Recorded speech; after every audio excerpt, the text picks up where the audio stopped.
Thank you for joining us for your midday news. I'm Tiani Jadling in for Olivia Sandusky this morning alongside weathercaster Pablo Alsina. Pablo, it seems like you're enjoying your time here in the Coachella Valley so far. Just my third week. I'm loving it, meeting so many people. Yes. When people come up to me and say, hey, we love you in the weather, I'm like, whoa, they're watching me. A compliment. So, thank you. Come Hello, up and lovely say hi. faces. Yeah. Weather's been beautiful so far, too. And I get to do the show next to you, so this is fun today. And look at the perfectly blue, clear skies, gorgeous temperatures. Beautifully stunning. Well, turning to our top story here, Palm Springs City Council will consider tripling city funding to Greater Palm Springs Pride's Festival here in the Coachella Valley. That could be decided at their regularly scheduled City Council meeting this evening. The yearly event is a Valley tradition that is only weeks away, scheduled from November 6th through the 9th. According to the City Council agenda for tonight's meeting, if approved, the funding would go from $125,000 to $350,000. The staff report made by the city manager and the director of Parks and Recreation recommends the approval of the increase, not only for this year's festival, but until the city's commitment for an annual sponsorship of the event expires in 2027. The agenda item notes this increase of funding was requested by Greater Palm Springs Pride organization. And it should be mentioned that Palm Springs Mayor and City Council member Ron DeHart is the CEO of Greater Palm Springs Pride, the company which organizes the yearly event. We reached out to the City of Palm Springs for a comment on this agenda item and whether the mayor would be allowed to vote on the item. They said that he will not be voting on the item due to conflict of interest, saying in part, quote, Greater Palm Springs Pride produces a weekend of events that attracts more than 200,000 visitors annually, making it an important economic engine that enhances the Palm Springs brand as a resort destination. Mayor DeHart, as CEO of Greater Palm Springs Pride, is recused from voting on this item. The vote will come on the heels of Greater Palm Springs Pride having to cancel their inaugural Pride Equality Walk. It was set for this Saturday, October 25th. The notice came just last weekend, giving registered participants only a week's notice. The organization cited, quote, unexpected financial and logistical challenges as reason for the cancellation. The Pride organization announced over the summer that it is working through a significant budget shortfall because of a loss of sponsorships. They say the current political climate is partially to blame. That City Council meeting is scheduled for this evening at 5:30 p.m. at City Hall. And Valley residents and loved ones gathered to pay tribute to local philanthropist Harold Matzner last night. A celebration of life was held at the McCallum Theater. This is footage from the live stream from Matzner's website. Matzner was most well known as the former chairman of the Palm Springs International Film Society and has donated over $70 million to local nonprofits since 2000. And residents of Cathedral City have a chance to get free Robin Thicke tickets. The Blurred Line singer is performing at this year's International Balloon Festival. The concert is set for Friday, November 21st at the Community Amphitheater. Officials say 600 free tickets will be available for Cathedral City residents on a first-come, first-serve basis. You can get them at the Ace Club, that's inside Agua Caliente Casinos, starting at 11 a.m. November 3rd through November 20th. You need to be at least 21 years old, a Cathedral City resident, and an Ace Club member. And we have some spooky events happening this week in Palm Springs as we inch closer to the spooky season, aka Halloween. The Department of Parks and Recreation will be organizing a haunted carnival titled The Festival of, get this, Frights. It is set for this Saturday, October 25th from 6 to 9 p.m. at the evening at Sunrise Park. Their next event will be on Thursday, October 30th with a haunted circus. Both of the events are free. And we're taking a live look outside from our Agua Caliente Casino camera high above downtown Palm Springs. What a beautiful view there. Sunny skies, beautiful temps. I cannot complain. It's time to check back in with Pablo Alsina in the Weather Center for a look at your forecast. Pablo. Thanks, Tiani. And yes, beautiful day compared to yesterday where we had the hottest day of the week, around 95 degrees. Today, temperatures won't crack 85. Right now, 82 degrees in Palm Springs. Very light winds, 14 miles per hour, but that can pick up throughout the day, 24% the humidity. Now, looking at the temperatures right now, if you go all around the Coachella Valley, we have Thousand Palms at 81 degrees, Palm Springs at just 82. So very comfortable, awesome weather, clear skies. Yesterday we were full of clouds, not so the case today. Temperatures will drop though into the 70s at night, and then we'll go back up tomorrow. But I'll have my full 7-day forecast coming up, as you'll see 90s again, low 90s. Will we be back up to the mid 90s? I'll let you know. Back over to Tiani. All right, we thank Pablo for that weather update. And more local news. Last night, a rally was held for La Quinta teenager Liam Cantu, who earlier this month was struck by a suspected DUI driver in a hit-and-run accident. Hundreds gathered for words of encouragement ceremony at the La Quinta High School baseball field. The field scoreboard bared Liam's name, and his freshman baseball teammate signed a card with words of support. The 14-year-old recently underwent major brain surgery after he was struck by an alleged DUI driver while riding his bike home. That was back on October 10th. We heard from those who attended Tuesday night, including members of his high school baseball team, as well as those across the valley. We're a community. This is bigger than baseball. I mean, it's not just the baseball community, but it's the entire community. And we're all praying for Liam, and we're all feeling it. Liam's parents were also in attendance as the community rallied to support the family during this difficult time. You can find more on this full story and what the parents told our reporter Alondra Campos on our website. That's NBCPalmSprings.com. And according to the National Highway Traffic Safety Administration, 30% of all traffic crash fatalities in the United States involve drunk drivers. And data shows drunk drivers play a significant factor in hit and runs. Our digital reporter Thalia Hayden spoke with restaurant and bar owners in Palm Springs to find out if they have policies in place for those who are intoxicated. 2 high-profile DUI hit-and-run cases have surfaced within the past few weeks. The question is, are bar or restaurant owners responsible in any way? As a business owner and as an employee, someone that holds a liquor license, we are ultimately responsible to make sure that we do not overserve. There's many ways to do that. We can simply cut someone off. Maybe we offer them an Uber. We should not, absolutely 100% not let anyone leave intoxicated to where they're going to go out and hurt themselves or someone else. I'm sure you see your fair share of intoxicated people. We do, especially downtown here. Is there any policy or protocol in place if somebody appears to be overserved and then leaving your establishment? Yeah, we do our best to try and get people to jump into a taxi or an Uber. You have to be honest when they've had too much to drink. You have to say, hey, it's time to slow down, have something to eat, maybe a couple glasses of water. Each of the bartenders are certified through ABC, so they've taken formal training.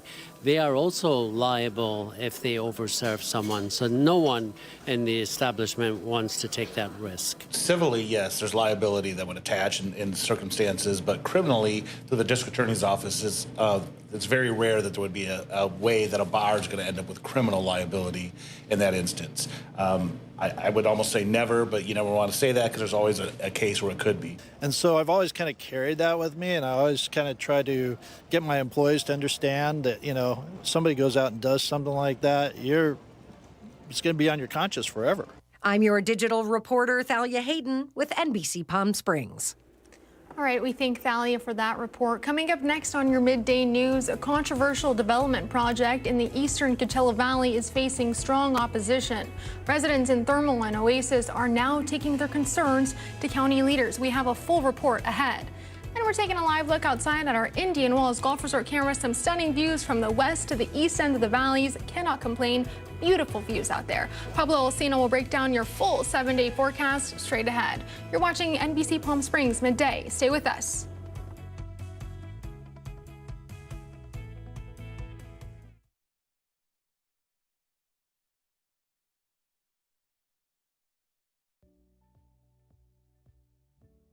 Missed the news yesterday?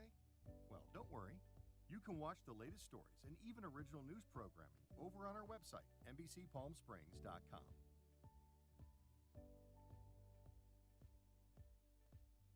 Every morning at 6 a.m., Jerry and I are here to help you start your day informed and connected. And after our newscast, I head out into our community to listen and bring you the stories that truly impact our lives here in the Valley so that your voice is heard.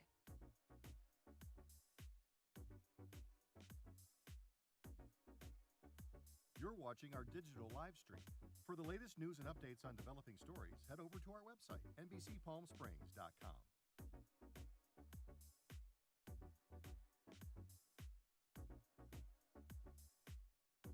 Don't miss our digital exclusive content. Me on a Plate, Talking with Thalia, Kai the Deal Guy, and Desert Entertainment with Todd. Only on NBCPalmSprings.com.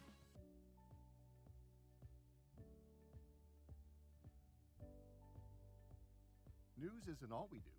We have a wide variety of original programming for you to enjoy over on our website, NBCPalmSprings.com.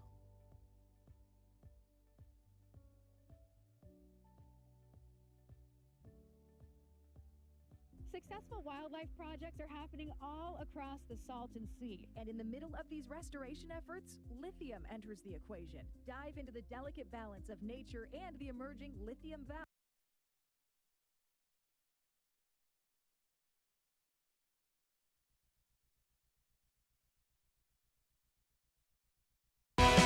Committed to covering our community. You're watching NBC Palm Springs at 11. Welcome back. A development project in the eastern Coachella Valley is drawing strong pushback from residents. After months of organizing, community members in Thermal and Oasis are taking their fight to the county level. Our Alondra Campos joins us live in studio with the details. Alondra? That's right. The Planning Commission meeting is currently underway, where developers of the Thermal Ranch project are hoping the proposal moves forward, while dozens of local residents and policy advocates are expressing their strong opposition against the development. During the Planning Commission meeting today, project developers stated the development would create 300 seasonal jobs during competition season and possible educational programs for Eastern Coachella Valley students. They also say that during off-season, between the months of April and September, housing could be rented by local farm workers and potentially rent the space out during festival season. We're going to use it as well, and we'll rent it out to them. So anybody that wants to live there, we can do. And so it's an asset for the community. I'm sure that people use it during Coachella and Stagecoach. Outside the park, our shopping centers and the hotels will be open year round. Okay. So we're gonna have a hotel with 150 keys. We're still working out the condos in that section. That's why we don't have it all done. But the shopping center is something that is definitely needed out there. However, those measures fall short for the Leadership Council for Justice and Accountability, who have been opposed to this plan since the first day it was presented. They claim that the benefits do not outweigh the harm the project could bring to the environment and health of underserved local families in Thermal, who are already facing inaccessibility to basic resources. The community work agreements, that how's the benefit of Thermal, the county of the city of Thermal, going to benefit from this? The local residents, the blue collar worker, right? We start building out our cities, right? We need skilled and trained labor. People that are going to school there should stay there and work on these type of projects, right? How are we going to stimulate the economy, the local economy, right? I heard a lot about community, right? But what I also heard a lot is residents coming in from Florida, from other, but what about the local residents? The council has gathered more than 350 signatures on a petition against the move, claiming the mitigation measures within the environmental impact report do not alleviate enough harm to local families. Now, some of those concerns include the 140,000 pounds of manure that will come from the horses at the ranch on a daily basis. The CEO responded to that concern during this meeting, stating that the manure would be removed from the site on a daily basis and would be transported by a licensed trucking company to the Salton City solid waste site. Additionally, the developer stated they have established a $5 million water tank partnership with Coachella Valley Water District, but will only use 48% of its capacity. If approved today, the proposal will head to the Riverside County Board of Supervisors for the final approval, and we'll have those details. Live in studio, I'm Alondra Campos. All right, we thank Alondra for that report. And more local news. Desert Oasis Healthcare is launching a new partnership with RadNet, also known locally as Desert Advanced Imaging. It will expand access to cutting-edge AI-powered breast cancer detection. Effective immediately, Desert Oasis will cover the full cost of advanced early breast cancer screening for its members, a service that previously required a $40 out-of-pocket fee. The AI-powered breast cancer detection is designed to boost compliance with annual screening guidelines and improve outcomes for women across the Coachella Valley. The new technology is helping expand mammograms to more women in the community. Over time, I think, we'll get to a point where it'll be kind of part and parcel with pretty much every radiology exam that we do. I think we're a long ways away from it being sort of autonomous, if you will, where the AI completely takes over. I think there's still going to be tremendous value in, having a physician's oversight as part of the artificial intelligence process.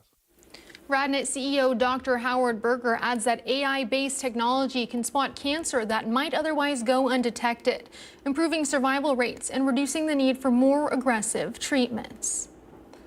And California Governor Gavin Newsom will deploy the California National Guard to help support food banks. His office made the announcement today. It comes amid food benefit delays during the federal government shutdown.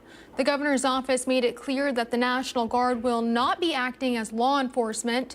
The 9th U.S. Circuit Court of Appeals in Pasadena is set to hear arguments Wednesday related to President Trump's own deployment of National Guard troops to Los Angeles. And we're taking a live look outside from our Agua Caliente Casino camera high above Rancho Mirage. I'm sounding like a broken record, but can you complain? Those views are absolutely stunning. Weathercaster Pablo Alsina has your AccuWeather forecast coming up next. You're watching NBC Palm Springs Midday.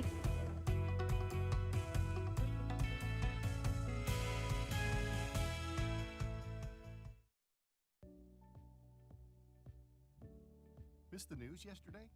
Well, don't worry. You can watch the latest stories and even original news programming over on our website, NBCPalmSprings.com.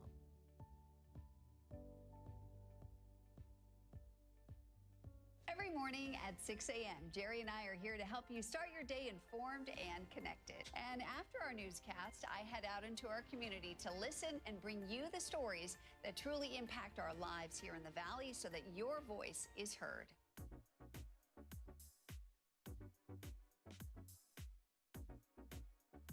You're watching our digital live stream. For the latest news and updates on developing stories, head over to our website, NBCPalmSprings.com.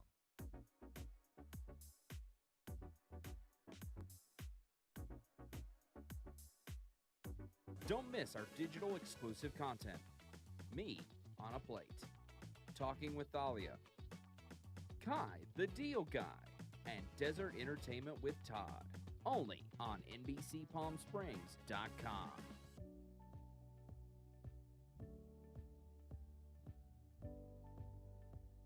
News isn't all we do. We have a wide variety of original programming for you to enjoy over on our website, NBCPalmSprings.com.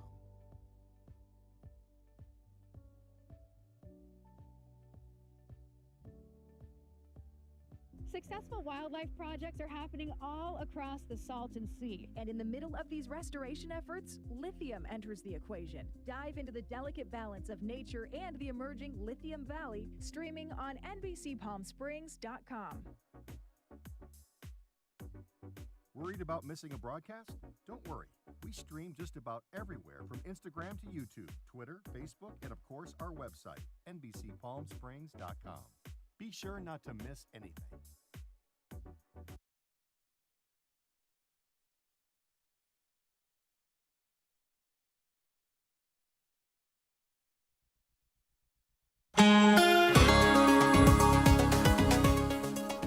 I'm Pablo Alsina. Look at this gorgeous shot from the Walter Clark Cam in Rancho Mirage. Perfectly clear skies. But last night, if you live in Cathedral City, you actually felt some raindrops and lots of lightning and thunderstorm. Very strange thunderstorms that rolled through the area. But today, beautiful. Like always, it's been the last couple of weeks. 89 degrees the normal, 86 today. So we're cooler than usual. Yesterday, we were 5 degrees hotter than usual. High 105 set in 2003, but check this out. In 1995, a low of just 22 degrees. Loved 1995. I used to comb my hair back then. If you notice here in the Southwest graphic, Lots of cool air in our area. That's why today will be the coldest day of the week. Cold, relatively speaking, will still be around 85 degrees, but beautiful weather to get outside, play some golf, get some exercise in. But it will be kind of windy, 14 miles an hour, the winds in Palm Springs, 15 in Whitewater. We might get wind gusts up to 20 to 25 miles an hour, and in the mountains, even higher than that. So be careful if you're walking around or you're on your bike. Looking at the high temperatures we saw today. Again, yesterday we were at 95 degrees. The high today just 86 in Palm Springs. Palm Desert with a high of 89. Indian Wells a high of 88. So everybody pretty much in the 80s. Idlewild, a gorgeous 68 degrees for a high today. If we look at the low temperatures we're going to feel tonight, 62 degrees in Palm Springs, a gorgeous night to go look at the stars. Without a big moon, you're going to see the stars beautiful. Idlewild at 46, they're low. Palm Desert, 62 degrees. 29 Palms, they're going to have a low of 57 degrees. And our friends in Indio with a low of 62. Check out Big Bear City, low of 29 degrees. They were in the 40s yesterday for a low, so we saw the temperatures definitely dip. And looking at our 7th-day comfort air forecast, Wednesday, the coldest day of the week, and then it's going to start going up. 90 degrees on Thursday, 91 also on Friday, and the whole 7 days pretty much high 80s, low 90s. So what a perfect time to be alive and to be in the desert, especially with these clear skies and temperatures in the mid 80s. I'm Pablo Alsina. Keep it here on NBC Palm Springs.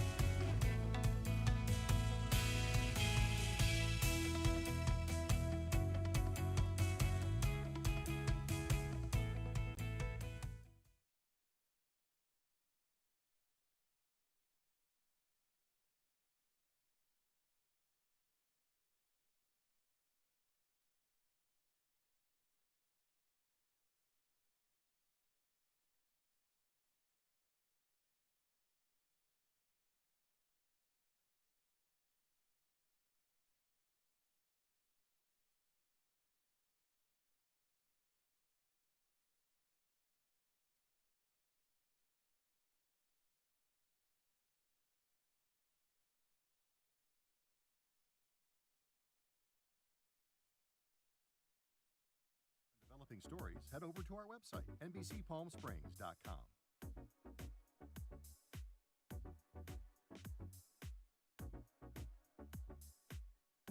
Don't miss our digital exclusive content.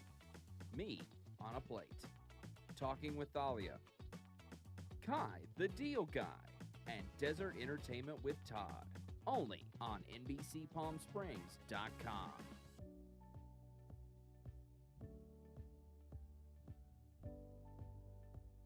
News isn't all we do.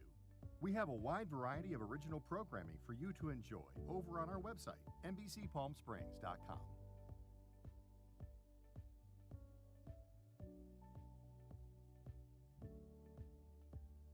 Successful wildlife projects are happening all across the Salton Sea. And in the middle of these restoration efforts, lithium enters the equation. Dive into the delicate balance of nature and the emerging Lithium Valley, streaming on NBCPalmSprings.com.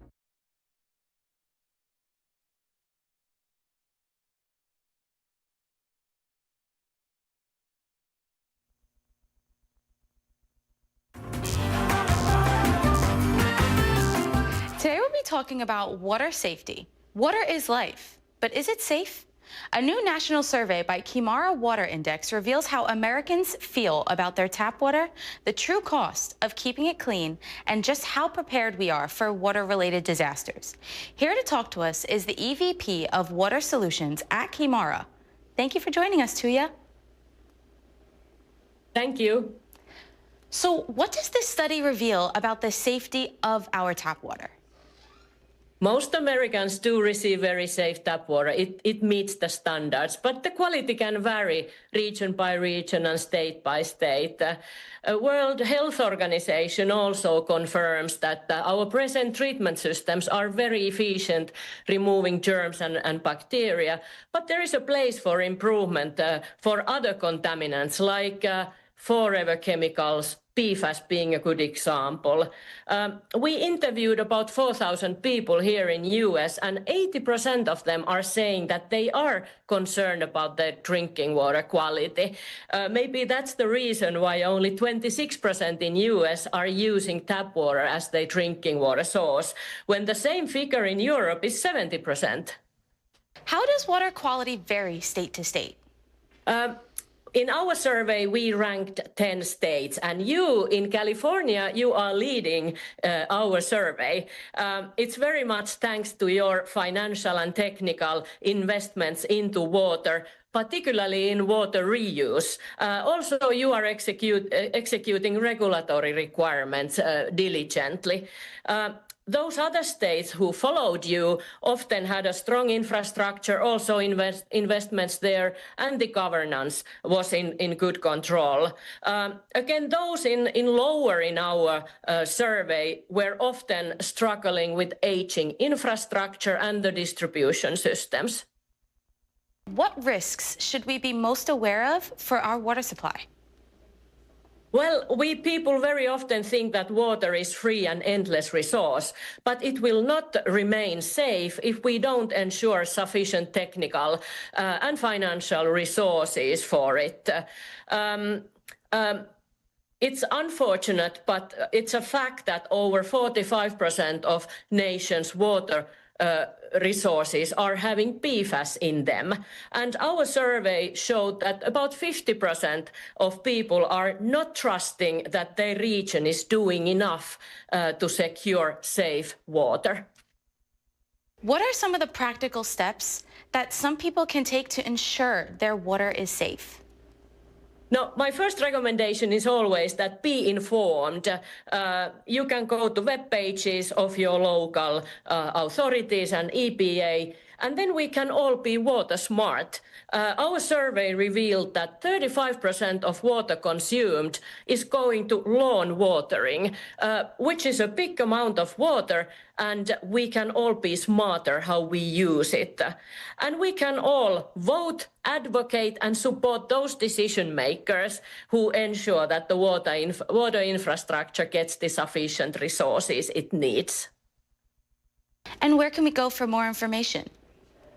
You can always go and visit our website for any water insights, kemira.com. Thank you so much for this important information, Tuija. Thank you. We'll be right back.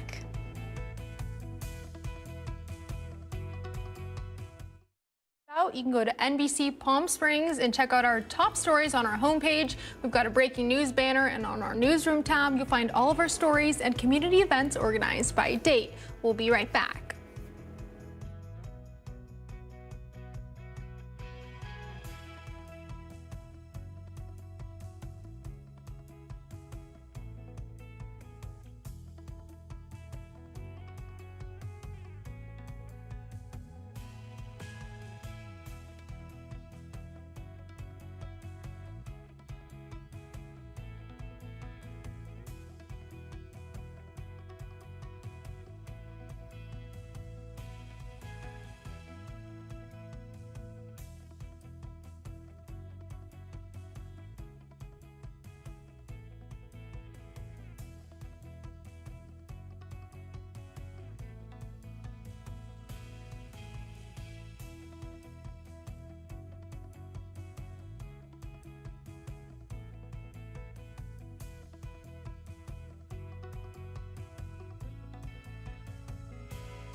Toys R Us is attempting a comeback ahead of the holiday season. The nostalgic toy retailer has announced it will open more than 30 new stores across the country.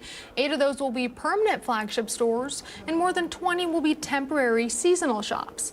Toys R Us closed more than 700 stores after filing for bankruptcy in 2017, and by 2018, it opened a flagship location in Minnesota's Mall of America back in 2023, which remains open. I guess that's a good thing for the toy lovers. I like toys, but when I was little, I just wanted like a soccer ball. Just give me a soccer ball, let me go outside and run and play and kick. Sports guy, it makes sense. Yeah. What was your favorite toy? I don't know. I feel like I always liked Barbies and stuff, so the typical girl stuff. Cute. Fun.